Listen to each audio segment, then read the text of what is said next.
శ్రీ మాముళ్ళమ్మ తల్లి జ్యోతిష్యాలయం. ప్రేమించిన వారు దూరం కావడం, భార్యాభర్తల మధ్య గొడవలు, అత్తాకోడళ్ల మధ్య సమస్యలు, పెళ్లి కుదరకపోవడం, విద్య, ఉద్యోగం, వ్యాపారం, చెడు ప్రయోగాల నివారణ మొదలగు ఎటువంటి సమస్యలకైనా పరిష్కారం చూపగలరు. స్త్రీ పురుష వశీకరణ 100% గ్యారంటీ. విదేశాలలో ఉన్న వారికి వాట్సాప్ కాల్లో జాతకం చెప్పబడును. గురూజీ రామకృష్ణ శాస్త్రి. Cell number 9949667583. మంచి హస్తవాసి ఉన్న గురూజీ. ఒకసారి కాల్ చేస్తే మీకే తెలుస్తుంది. ఓం శ్రీ మాత్రే నమః. ఛానల్లోకి స్వాగతం అండి. మీన రాశి వారు చేయవలసిన పూజ ఒకటి మిగిలిపోయింది. అందుకే లైఫ్ సెటిల్ కావట్లేదు. అయితే ఈ రాశి వారు ఎటువంటి ఫలితాలను పొందబోతున్నారు? మీ లైఫ్ సెటిల్ కాకపోవటానికి కారణమేమిటి? అలాగే వీరు బాకీ పడ్డ పూజ ఏంటి? ఆ పూజ ఏ విధంగా చేయాలి?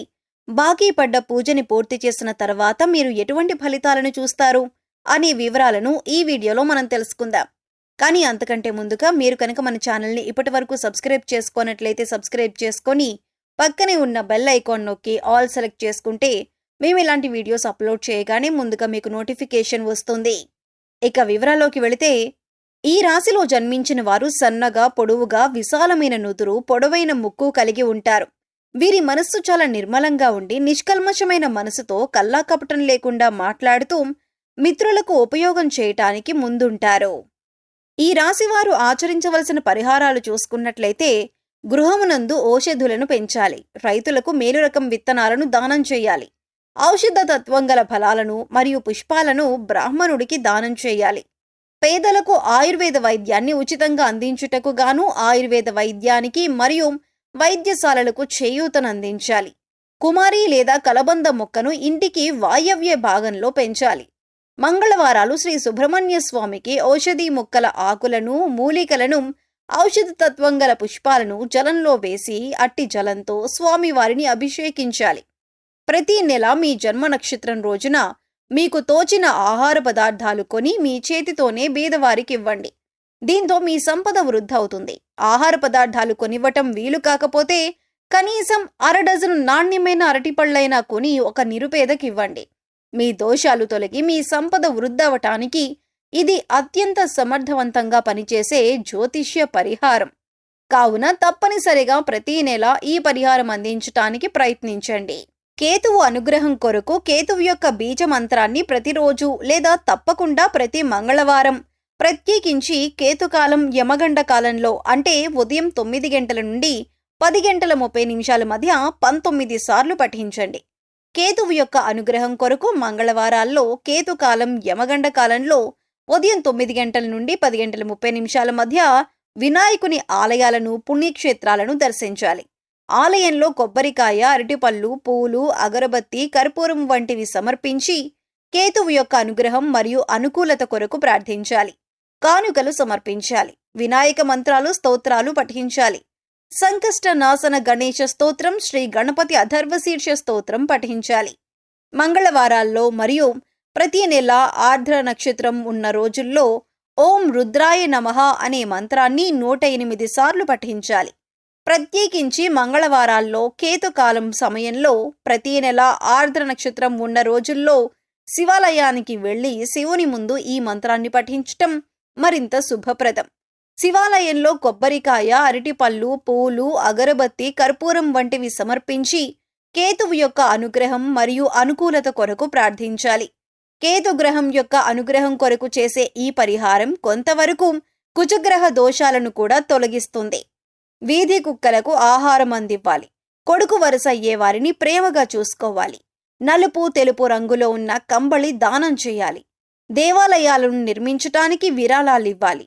పిచ్చి హాస్పిటల్లో రోగులకు సహాయం చేయాలి. ఉలువలతో చేసిన ఆహార పదార్థాలు పేదలకు పంచాలి. ఉలువలను నీటిలో నానబెట్టి గోవులకు తినిపించాలి. మంగళవారం నాడు నియమంగా ఉండాలి. మంగళవారం రోజున ఉపవాసం కూడా ఆచరించవచ్చు. కేతువు యొక్క అనుగ్రహం కొరకు మంగళవారాలలో సాంబ్రాణి, నువ్వుల చెట్టు ఆకులు, మారేడు పట్ట, ఏనుగుదంతం వీటిలో మీకు లభించిన వాటిని నీళ్లల్లో వేసి కాచి ఈ నీటితో స్నానం చేయాలి. కేతువు యొక్క అనుగ్రహం కొరకు మంగళవారాలలో వైఢూర్యం, నువ్వుల నూనె, శాలువ, కస్తూరి, ఉలవలు, ఎరుపు రంగు లేదా బ్రౌన్ రంగు వస్త్రం మరియు ఆర్థిక విరాళాలు వీటిలో ఏదైనా ఒకటి దేవాలయాలు, ఆలయ పూజారులు, అనాథ శరణాలయాలు మరియు అత్యంత పేదరికంలో ఉన్న వ్యక్తులకు దానం ఇవ్వండి. లేదా మీరు ఇవ్వగలిగినంత ఆర్థిక విరాళం ఆన్లైన్ చెల్లింపుల ద్వారా ఏదైనా ప్రసిద్ధ ఆలయానికి పంపండి.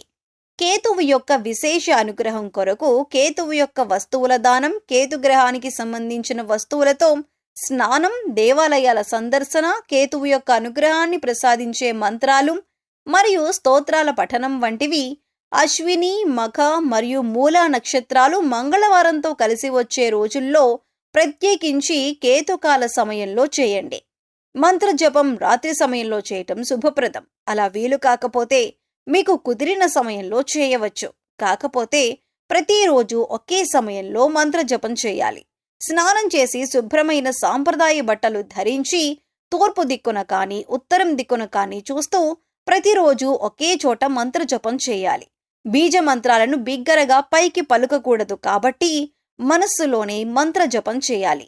పూర్వాషాఢ నక్షత్రానికి అధిపతి శుక్రుడు. శుక్రగ్రహానికి మీరు ఆచరించవలసిన పరిహారాలు: నీటి పుష్పాలు మరియు పండ్లు గ్రామానికి తూర్పు దిశలో గల దేవాలయంలో పూజార్థమై బహూకరించాలి. తూర్పు దిశలో దేవాలయం లేనట్లయితే గ్రామంలో గల ఏదైనా ఒక దేవాలయంలో బహూకరించాలి. ప్రతి గురు మరియు శుక్రవారాల్లో చేపలకు ఆహారం వెయ్యాలి. డబ్బులిచ్చి జీవించి ఉన్న చేపలు కొని వాటిని తిరిగి నీటిలో వదిలేయాలి. అత్తరు మొదలగు సుగంధ ద్రవ్యాలను బ్రాహ్మణుడికి శుక్రవారం నాడు దానం చేయాలి. దేవాలయాలకు అగరొత్తులు, ఇతర సుగంధ ద్రవ్యాలు, గులాబీ జలం మరియు విగ్రహాల అలంకారానికి కావలసిన సామాగ్రిని కొనివ్వాలి. జాలరులు, చేపలు పట్టేవారు కష్టాల్లో ఉన్నట్లయితే వారికి సహాయ సహకారాలు అందించాలి. ప్రతి నెల మీ జన్మ నక్షత్రం రోజున మీకు తోచిన ఆహార పదార్థాలు కొని మీ చేతితోనే బీదవారికి ఇవ్వండి. దీంతో మీ సంపద వృద్ధి అవుతుంది. ఆహార పదార్థాలు కొనివ్వటం వీలు కాకపోతే కనీసం 1/2 డజన్ నాణ్యమైన అరటిపళ్ళైనా కొని ఒక నిరుపేదకు ఇవ్వండి. మీ దోషాలు తొలగి మీ సంపదలు వృద్ధి అవడానికి ఇది అత్యంత సమర్థవంతంగా పనిచేసే జ్యోతిష్య పరిహారం. కావున తప్పనిసరిగా ప్రతి నెల ఈ పరిహారం ఆచరించడానికి ప్రయత్నించండి. శుక్రగ్రహం వల్ల కష్టాలు రాకుండా ఉండటానికి శుక్రుని అనుగ్రహం కొరకు శుక్రుని యొక్క బీజ మంత్రాన్ని ప్రతిరోజు లేదా తప్పకుండా ప్రతి శుక్రవారం 16 సార్లు పఠించండి.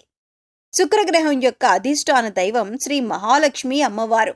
శుక్రుని యొక్క అనుగ్రహం కొరకు శుక్రవారం రోజుల్లో అమావాస్య తిథుల్లో శ్రీ మహాలక్ష్మీదేవి అమ్మవారిని పూజించాలి.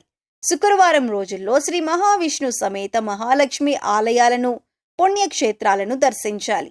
ఆలయంలో కొబ్బరికాయ, అరటిపళ్ళు, పూలు, అగరబత్తి, కర్పూరం వంటివి సమర్పించి శుక్రుని అనుగ్రహం కొరకు ప్రార్థన చేయాలి. శుక్రవారం అమావాస్య తిథుల్లో శ్రీ మహాలక్ష్మి మంత్రాలను, శ్రీ కనకధార స్తోత్రాన్ని, శ్రీ సూక్తాన్ని పఠించాలి. స్త్రీలను గౌరవించాలి. వివాహం కాని అమ్మాయిలకు త్వరగా వివాహం జరగటానికి సహకరించాలి. బొబ్బర్లతో ఆహార పదార్థాలు చేసి పేదలకు పంచాలి. గోవుకు బొబ్బర్లను నీటిలో నానబెట్టి తినిపించాలి. శుక్రవారం నాడు నియమంగా ఉండాలి. శుక్రవారం రోజున ఉపవాసం కూడా ఆచరించవచ్చు. శుక్రగ్రహ అనుగ్రహం పూర్తిగా లభించటం కొరకు శుక్రగ్రహ మంత్రాన్ని ప్రతిరోజు లేదా తప్పకుండా ప్రతి శుక్రవారం 16 సార్లు పఠించండి. సూర్యుడి అనుగ్రహం కొరకు ఏనుగులు మరియు గుర్రాలకు గ్రాసాన్ని సమకూర్చాలి. ఏనుగు మరియు గుర్రపు బొమ్మను లేదా పటాన్ని దక్షిణ గోడకు తూర్పు వైపు ముఖం ఉండేలాగా అమర్చాలి లేదా తగిలించాలి. శ్రీ సూర్య భగవానుని ఆరాధన వీరికి శుభఫలాలిస్తుంది. వృక్షాలకు మరియు ఇంట్లో గల మొక్కలకు ప్రతినిత్యం తప్పనిసరిగా నీళ్లు పొయ్యాలి. ఏనుగులకు అరటి పండ్లను తినిపించాలి. గోధుమలు, బెల్లం, మంచినెయ్యితో వండిన పాయాసాన్ని శివుడికి నివేదన చేసి స్వీకరించాలి. ప్రతి నెల మీ జన్మ నక్షత్రం రోజున మీకు తోచిన ఆహార పదార్థాలు కొని మీ చేతితోనే బీదవారికివ్వండి. దీంతో మీ సంపద వృద్ధవుతుంది. ఆహార పదార్థాలు కొనివ్వటం వీలు కాకపోతే కనీసం 1/2 డజను నాణ్యమైన అరటిపళ్ళైనా కొని ఒక నిరుపేదకివ్వండి. మీ దోషాలు తొలగి మీ సంపదలు వృద్ధవడానికి ఇది అత్యంత సమర్థవంతంగా పనిచేసే జ్యోతిష్య పరిహారం. కావున తప్పనిసరిగా ప్రతి నెల ఈ పరిహారం ఆచరించటానికి ప్రయత్నించండి. సూర్యుని అనుగ్రహం కొరకు శివాలయాలను, శివుని పుణ్యక్షేత్రాలను ఆదివారాలు దర్శించండి. కొబ్బరికాయలు, అరటిపండ్లు, పూలు, అగరబత్తీలు, కర్పూరం మొదలైన వాటిని దేవాలయాలలో సమర్పించి సూర్యగ్రహానుగ్రహం కోసం ప్రార్థించండి.